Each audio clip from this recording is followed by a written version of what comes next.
All right, guys, happy Wednesday and welcome back to the Nursing Investigation. The main topic for this week is, Clarissa, how do you fail for exit exams? Not only that, but how do you literally make it through the entirety of nursing school? You complete your nursing education, right? If your school allowed your name to be released to the Board of Nursing tomorrow, you would be able to sit for your NCLEX because you have all the education and hours the board requires. Not only that, but going through the whole nursing process in an accelerated program, mind you, as you're supporting yourself, working full-time, overtime at that, raising a child on your own at the ripe age of about 20 years old, surviving domestic violence, watching your mother die on hospice, and being evicted at the same time. How does one get through all of that just to fail the last test and essentially wipe out her own nursing education? Says the school's policy anyway. Well, I'll show you.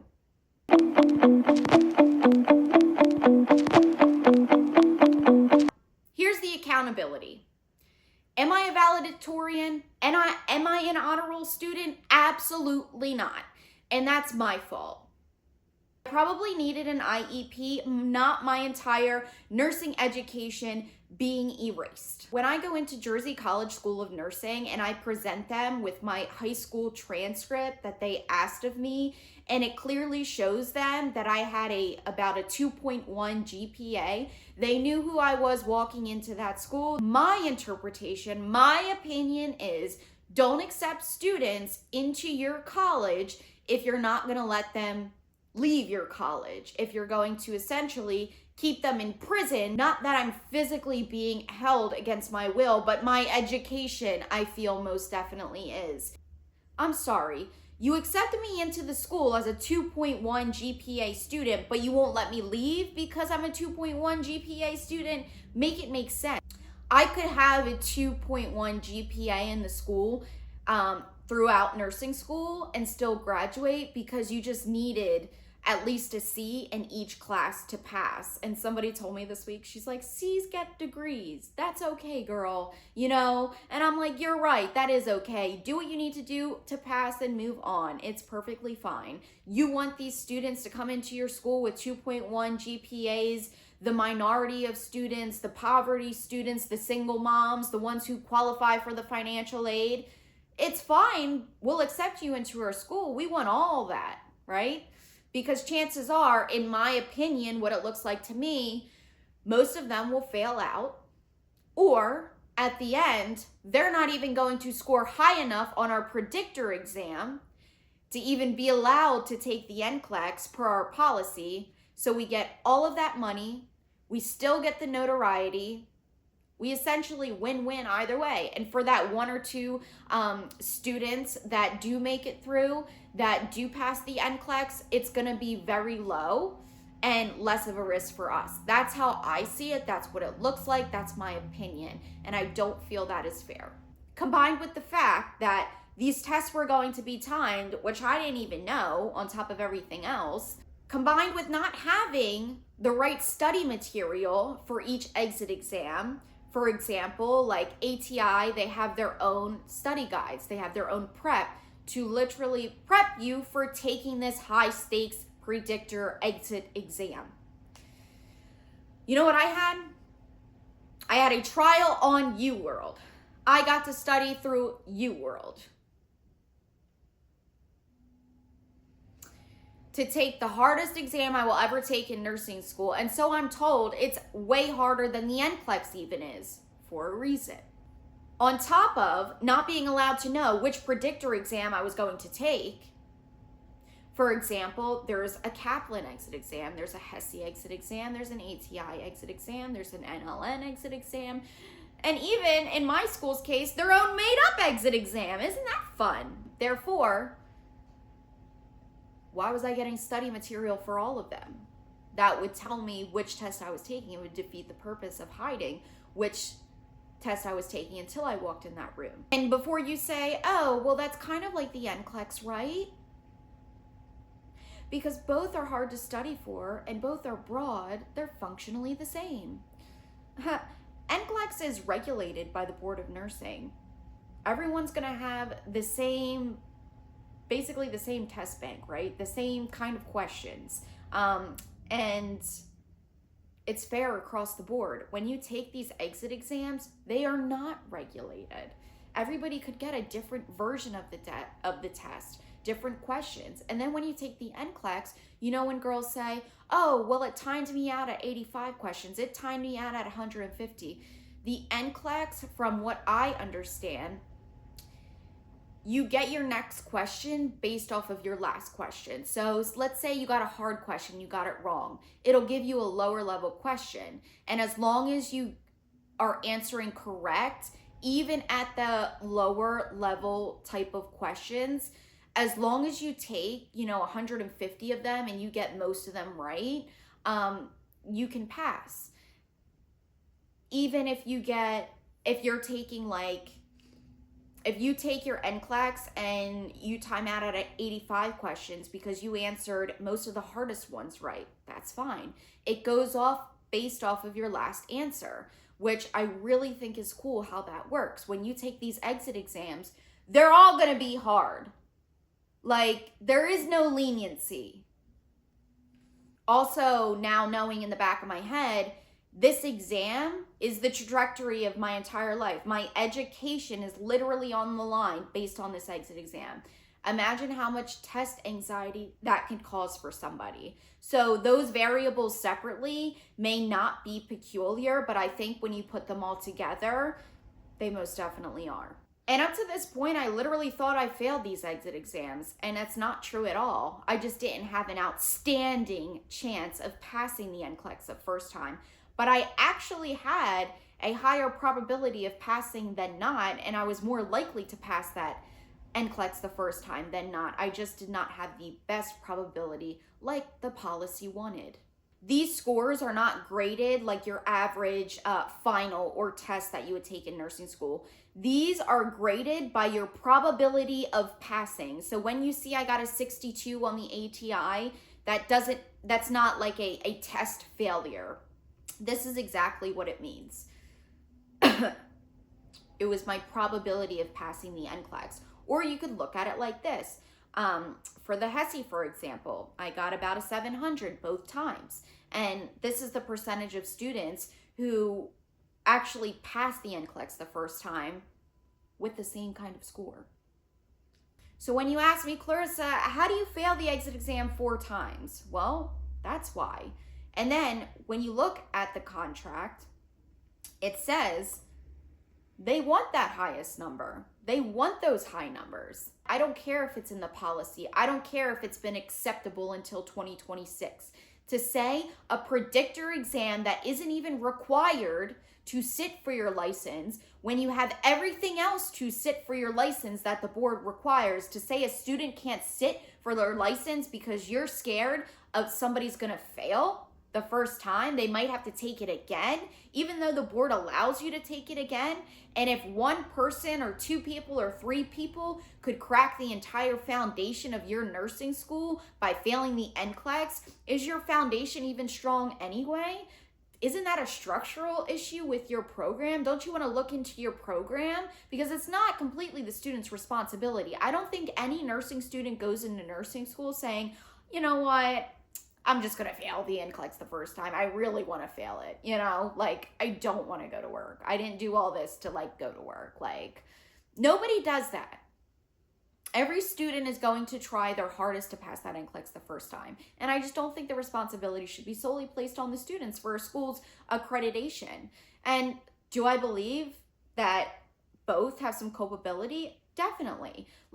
If you want to make sure, if you're at risk of losing your accreditation and you want to make sure students are passing, there's a better way to do that than to say, you know what, you didn't get the highest score on this exit exam, so your education is over. You'll never get a shot at your license as far as what exists right now. And then I look further into the contract and they're like, oh, well, you know what? If you get the HESI 2 times and score above an 890, you'll be able to do remediation. They want you to get a 900, but if you get an 890 twice, then we'll give you remediation. Huh? Does that even seem fair? Like, who's actually doing that? And mind you, you would have to get the HESI twice. Remember, they can pick any test they want and give it to you as many times or not as they want. So that's already not fair to begin with. What if a student doesn't get the HESI twice? Or for example, the NLN, you have to get a 76 on an NLN progression exam. I got a 72. So you're telling me that 4%?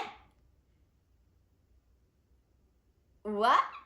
That 4% I didn't get on the NLN versus that ATI score I got, which was a 62. So there, a 6%? That's keeping me from getting remediation. But didn't you just say you offered me remediation in your grievance my grievance request? Didn't you just say that you offered me remediation and I didn't take it? That doesn't make sense. In your own policies, it says I wasn't eligible for the remediation because my scores didn't meet the policy requirements. So in my opinion, when it looks like my reputation is trying to be dissolved, make sure that you have the facts right before you do that. When I score a 700 on the HESI and they want a 900 or an 890, it's just not going to happen. It's just not. And why, when I take the NLN and that was my best test score, I needed a 77% to be considered passing for this NLN. So you're telling me 5% is keeping me from sitting for my license? Like, that just sounds crazy. And let's go back to the trial on UWorld I had to study for these exams. Not to take my NCLEX, y'all. What UWorld should be used for, in my opinion. I got this email from UWorld. It goes over how you're doing, and it says performance details. Percentile 72. Chance of passing the NCLEX very high. I just find it so crazy. Who said I wasn't going to pass the NCLEX? The policy? Who wrote the policy? You could predict the future? Wow. Because everything I'm looking at statistics, I'm looking at numbers, I'm looking at possibilities, I'm looking at multiple vendors now that says I'm probably going to pass. I might not have the best shot of passing, but I'm probably going to pass. So why does your policy think I'm not going to pass? It just feels a little backwards to me. Yes, look at this. So for example, if you take HESI, the vendor of that is Evolve or Elsevier, however you say that. There's a misconception here. The policy states a 900 indicates a 96 to a 99% probability of passing. But that isn't a guarantee. Remember, this is a predictor exam that isn't even always accurate. Girls still pass exits and fail their NCLEX. Now, schools like using the HESI as a graduation requirement because they say it's NCLEX preparedness. The HESI exam was designed to mimic the NCLEX, and high scores above 900 strongly correlate with a high probability of passing that licensure exam the first time. High pass rate goals. Schools like to use these exams to ensure that students who sit for the NCLEX will pass the first time to keep their institutional pass rates high. Also, they like to use them to identify for weakness. The exam provides a breakdown of strengths and weaknesses, allowing students to remediate before taking the actual NCLEX. So when girls say, oh, a lot of schools use exit exams, my school did, I don't care if your school uses an exit exam. I care how it's applied. I care how you found out that your school used an exit exam. Because if your school is using it to prepare you for the NCLEX, no problem with that.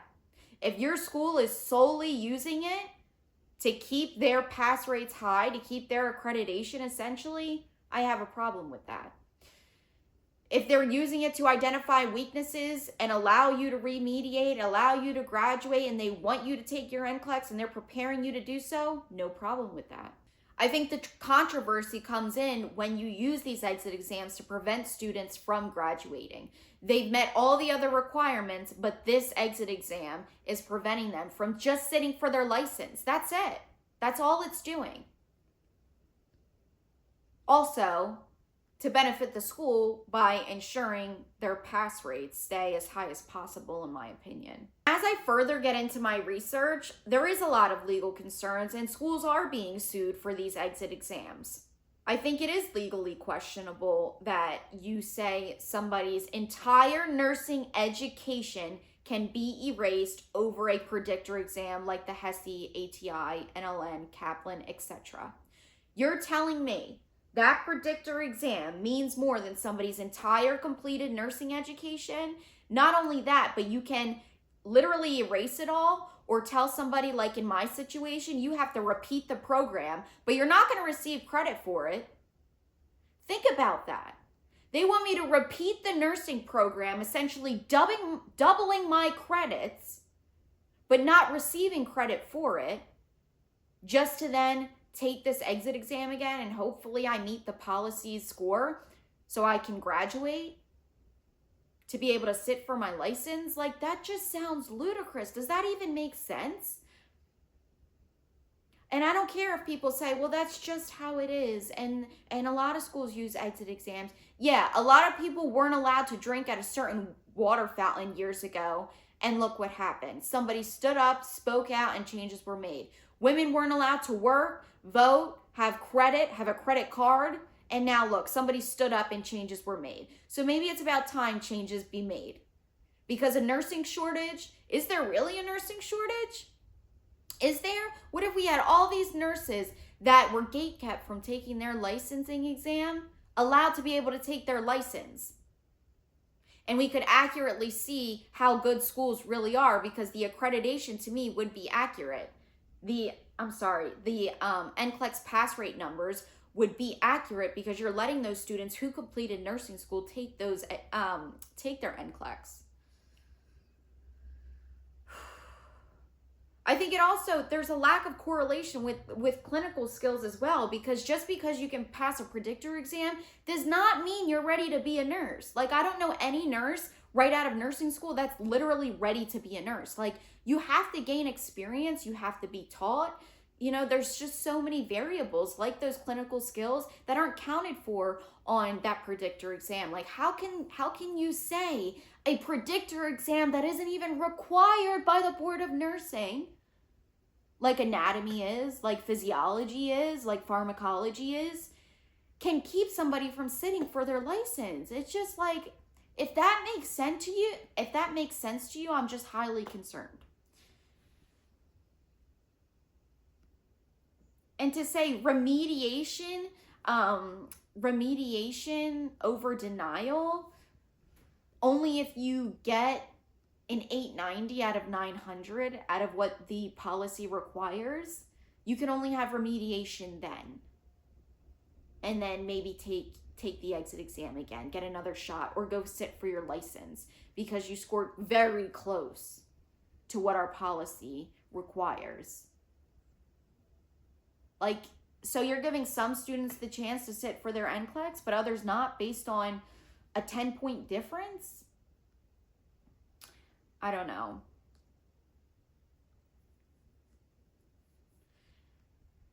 And you're not even allowing girls, and in my experience, not allowing me to know which test I was taking, therefore not having these study materials that somebody like me needs.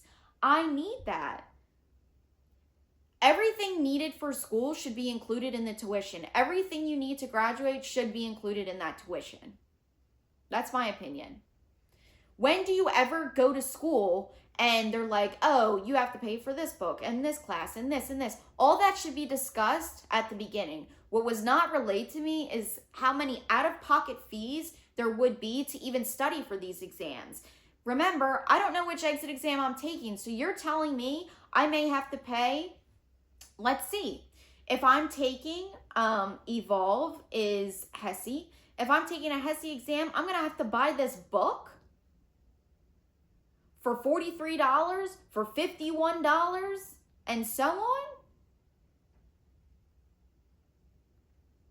So now I feel like you're putting those who are economically unstable at a disadvantage. How is that fair? What if I can't pay for all of these study materials because it's just too much. $510 out of pocket? And remember, I can't just pick ATI or Evolve because I don't know which exam I'm taking. So I have to buy them all to be prepared to study. Well, in your own policy, doesn't it say you can't cram and pass these exams? Isn't that what you're making me do? That's what it feels like. How am I going to retain all this knowledge in such a short amount of time? Per ATI themselves, look at this. They even say ATI tests are not designed for high stakes purposes, such as graduation requirement, and it is not recommended they be used in this manner. So you're not even using it for its intent. Well, how can you even do that? You take a predictor exam, an exit exam, as a tool, as a learning tool to help you.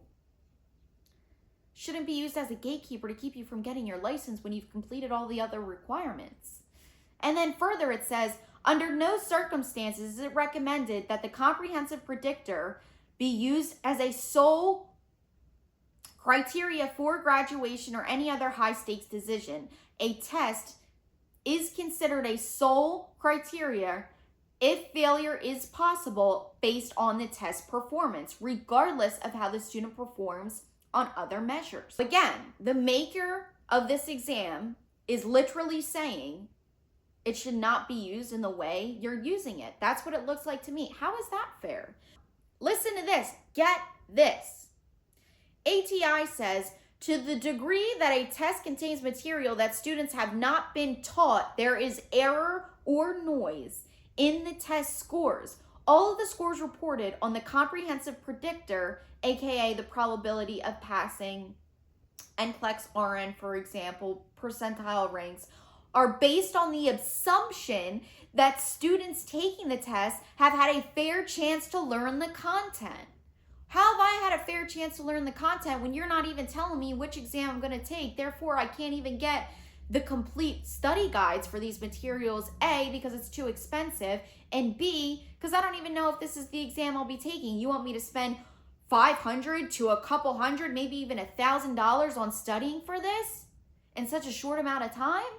You're telling me you could test me on things I didn't even learn in nursing school? And then we get different versions of the exam, so the girl next to me may get an easier version than me. And I just could have been dealt a bad hand. ATI also recommends that the faculty review the alignment of the material covered in the coursework, so students have a fair chance to correctly answer each question, and that was not my experience. ATI does not believe there is any legitimate way to adjust the test scores to account for content that is not covered. ATI believes it would be extremely difficult to defend the validity of any test score when part of the test is based on material the student cannot be reasonably expected to know. It is ATI's position that if a student is at risk of failing such a high-stakes test in a nursing program, it should be made clear to both the student and the faculty well before the examination. If failure occurs on a high-stakes test, it should not come to a surprise to the student or the faculty, but it very well was a surprise to me. Nobody pulled me over, pulled me to the side and said, hey girl, not looking good for you, babe. We need to do something here for you. Nobody. You know what I got? A trial on UWorld. You know what I got? Packets of questions to do. That's it. ATI even sent me a follow-up email. How sad is this? After I fail it, they want to follow up with me and ask me how I did on my NCLEX, because again, this supports ATI's stance on the use of these exit exams, that it should not keep students from sitting for their license. They followed up with me wanting to know how I did on my NCLEX. How embarrassing is that? How sad is that? If I didn't need another 13th reason why. So I go into this further, like, what is the HESI and ATI research behind this? What is the science behind this? The NLN guidelines and recommendations on high stakes testing and progression policies. In response to the use of high stakes testing and progression policy, the NLN has published a fair testing imperative in a nursing education report. Due to an increasing number of schools of nursing schools that are implementing these progression policies. But there's no universally accepted standards for how predictive tests and related policies should be implemented. Individual schools struggle to implement policies and standards on their own, and I agree, and some of them even take advantage, in my opinion. That's why this conversation does need to be had. It is an important conversation. Wouldn't you also love if schools implemented more clinical skills than thinking about than only giving nurses licenses essentially for being good test takers? How many nurses do you know walk in to work on their first day and know what they're doing? You know why that is? Because clinical skills aren't very well taught or demanded of nursing students like being a good test taker is. Because in my opinion, it's all about those NCLEX test scores. And that's also why I think this is a bigger problem and a conversation that needs to be had. Approximately 1 in 3 schools will require pre-licensure to obtain a minimum score on standardized tests to progress. 1 in 3 schools. So when you tell me most schools use exit exams, not true. 20% of schools require a minimum test score to graduate on these progression exams. 12% of schools will not forward students' names to the state boards of licensure exam registration unless they reach a minimum on these standardized tests like ATI, HESI, these predictor exams. That's what it's saying. 12% of schools will require that students meet minimum score levels at more than 1 point in the program. So they will have these students take them multiple times throughout the program so they can continue with their nursing education. NLN's guidelines for this that they proposed use multiple sources of evidence to evaluate basic nursing competence. So why is my education not being taken into consideration? Why was everything put on the line just for this predictor exam? Make sure the tests and other evaluation measures are not used only to evaluate student achievement, but importantly to support student learning. These exit exams need to support education and getting your license, not keeping you from it. If you don't know who the NLN is, it is the National League of Nursing. So the Board of Nursing regulates your nursing practice and education within the state to protect the public. So when people say, I'm going to sit for my boards, I'm going to sit for my license, that's controlled by the Board of Nursing. The NLN is the National League of Nursing. They oversee everything. And also there's a division within that provides the accreditation to the school. So not only do we have questions on a student level that are taking legal action, but we have the National League of Nursing themselves not even supporting this way of doing things when it comes to the exit exam. And then we have the Board of Nursing themselves coming out with this. A nursing program may require students to take a comprehensive examination at the end of a nursing program to assess a student's knowledge of nursing. Cool. B, a student's performance on an examination, if required pursuant to above, shall not affect the student's ability to graduate from the program or to take licensing examinations. So now we even have the Board of Nursing saying, hold up, we don't agree with this either. So when I go to my school and I say, hey, what about this? What about this? Why are you doing this? How can we fix this? How can we keep your accreditation and get me to pass the first time, make you confident in that so I can sit for my license so we can all win and move on? Wouldn't you want alumni? Wouldn't you want, like, my story is so powerful. If people saw, oh my God, this girl went through so much. I'm so glad she got her license. What a great school. Like, this could end like with such a happy family story, and I just don't understand why we're spending so much energy on not treating me like a human, in my opinion.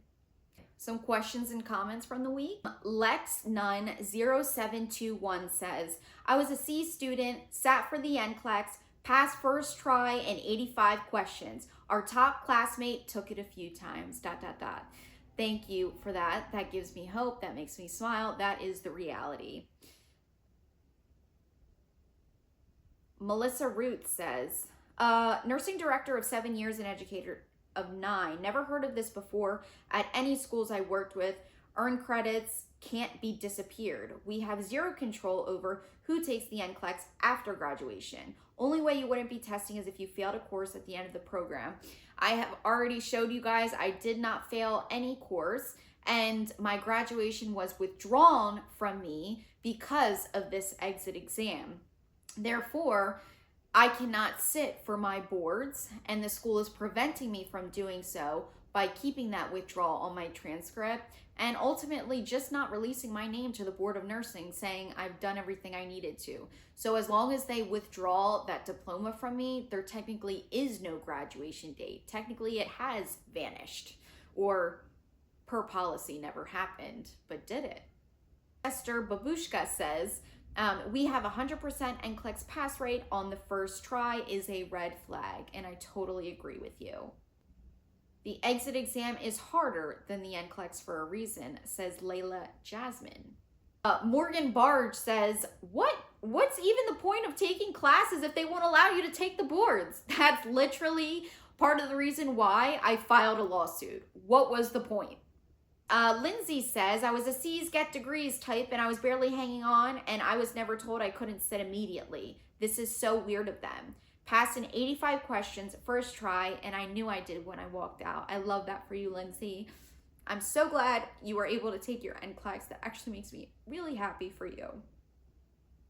Again, thank you guys so much for being here. Thank you for supporting. Thank you for watching. I really do appreciate you guys, and I will see you next week where we get into the post-exit exams. What happened after? Did Clarissa really wait 5 years to do anything? Did she even try? What happened? I'll see you next week.